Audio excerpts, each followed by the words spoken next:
We start off with the major news on Gilead that weighed on the major averages today. Gilead dropping on reports the company's coronavirus drug, Remdesivir, flopped in its first clinical trial. Let's get straight to Meg Terrell with all the details. Meg.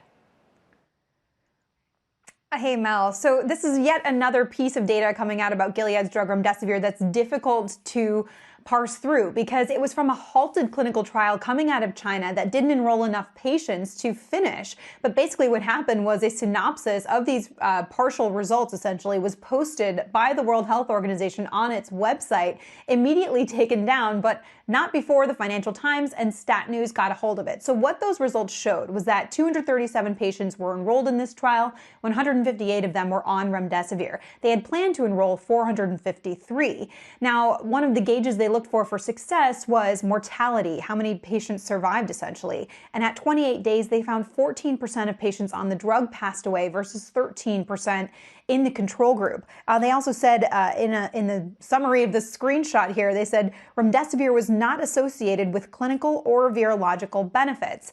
But Gilead disputes that characterization, saying in a statement, quote, "We regret that the WHO prematurely posted information regarding the study because the study was terminated early due to low enrollment. It was underpowered to enable statistically meaningful conclusions. Trends in the data, they say, suggest a potential benefit for Remdesivir, particularly among patients treated early in disease." Now, Wall Street analysts trying to parse through this data, a lot of them saying it doesn't bode well for what we're going to see, but we will note we are going to see within a week the first clinical trial data from a completed trial from Gilead, and then at the end of May, the gold standard, a double-blind placebo-controlled study from the NIH, Mel. So, Meg, some analysts, and I'm thinking of Brian Scorney of Baird, were quick to write off this drug based on this limited and incomplete study. I'm just wondering, in general, are people writing this off right now? In the medical community, is there a difference between what the analyst community and what the medical community see? Well, what I'm observing is it seems to further entrench people in their already held opinions about the drug. Brian never pulls any punches and put out a pretty clear note today saying this does not bode well for the drug actually working. If it didn't actually improve the viral loads of the patients, it doesn't look good. But other people say we need to wait for the actual trial data to come in to know that. And Bloomberg actually had a really interesting story out quoting a UVA doctor who is apparently involved in this study in China, who disputed the conclusions that the study failed. I've emailed him trying to get more information to understand what he means by that, but it's just a big question mark until we see the trials. All right, Meg, thank you. Meg Terrell. And we led with Gilead because check out this market reaction. This is what's important when the news hit. We started the day in the green, moved higher throughout the morning. Then just after noon, the Gilead news hit. The market took a big leg lower, the S&P 500 finishing the day in the red. So, Guy Adami, what day is today? Today, I believe, is Thursday. It's the day of the NFL draft, Mel, which I know you'll be glued into this evening at 8 p.m. Oh, absolutely. 8 p.m. I'm there. It is the 1-month anniversary of the bottom, and since then, we're up 26%. That's what I was trying to get at. So Okay. We've made this move.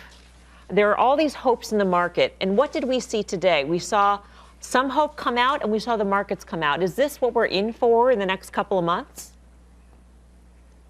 I believe so, absolutely. And in terms of the level, although it's stayed around here a lot longer than I thought, 2790 or effectively 2800 in the S&P, as many people now have pointed out, is a 50% retracement of the all-time high in the S&P we made in February, and that recent 2193 low we made, I think it was March 23rd or thereabouts. So the numbers add up in terms of why we're sort of stalling here. But to answer your question, I think volatility is definitely here to stay for a while. Despite the fact that the VIX has gone from 80 to current levels 40, it's been cut in half.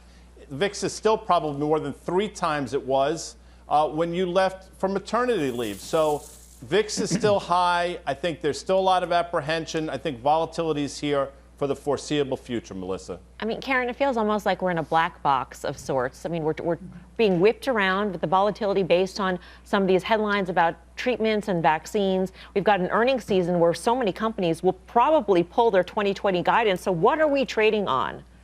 What are you trading on? Well, we are in a black box. We're actually, all the traders are in this kind of black box, this setup we got where we don't see anything. But you're right. It's, I think, we looked at that Gilead move today, and it makes me think, all right, this is what we're trading on now. That, and then also the hope and expectation about any other treatment, because because we're far from a vaccine time-wise, and then some trepidation about the economy opening again, right? You had Governor Pritzker of Illinois saying that he's going to stay mostly closed through the end of May, and you had Trump backtracking and telling Georgia they're opening too soon. And then we even see some of the European countries that are starting to open, and yet people are still afraid to go out. So that to me is what we're going to be trading on, uncertainty. We just have no idea, and companies are telling you they have no idea.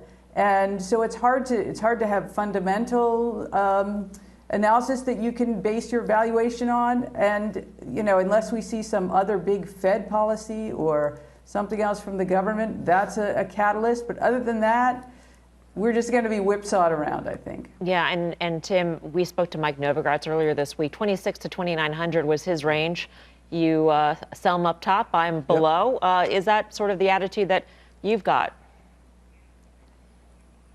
Well, 2,800 is really the 50-day. It looks like the market is responding very much to that 50-day moving average, where it's bucked up against it. And ever since, really early in the week, we've started to run into that. I think traders are ultimately looking at a handful of things. It includes credit spreads. It includes oil. These are some of the dynamics that I think were driving us all along. And so not a terrible surprise on a day when we're getting conservatism. I know we're about to talk about Intel. I know we're going to get into Target and some cautious guidance there. So look, this is what we should be expecting. I think after markets had such a dramatic run, we're getting a combination of technicals and the bottom up here from companies who have no reason to give you the green light. But again, I think it's a pretty constructive backdrop overall, and it's people should not be worried about a bit of a pullback here. Grasso, you agree? Constructive backdrop overall? Yeah, I do believe it's a constructive backdrop because we haven't tested those lows again. Anything other than testing the lows and cascading lower is a constructive backdrop. And when you look at those retracements, guys talking about the 50-day retracement, it's 27.92.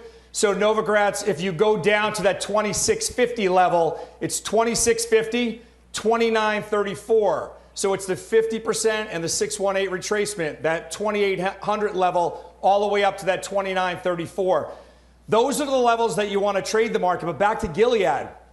If you look at the day that you had in Gilead, amazing. $84 was the upside, $74.40 was the low today. The low is important because a week ago when that news broke, we bounced from the 74.40-ish level as well. So it held that gap zone, is what they call it on a technical basis. So it held that. So that is actually constructive on Gilead.